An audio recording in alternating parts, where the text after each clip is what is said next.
Watch your balance. Good visibility, stand back, enjoy the views.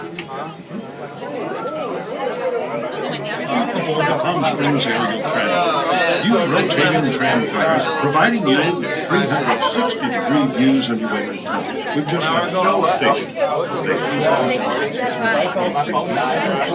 And in some 11 minutes, step out of the the high country of very at an elevation of 8,560 We'll travel over 2.5 miles of cable by 12 miles. At the top, the temperature averages some 40 degrees cooler. The wildlife will change, and the trees, flowers, and shrubs will be different. We'll travel over 5 towers on our journey. The tallest is one at 227 feet, much the same as a 21-story building. It's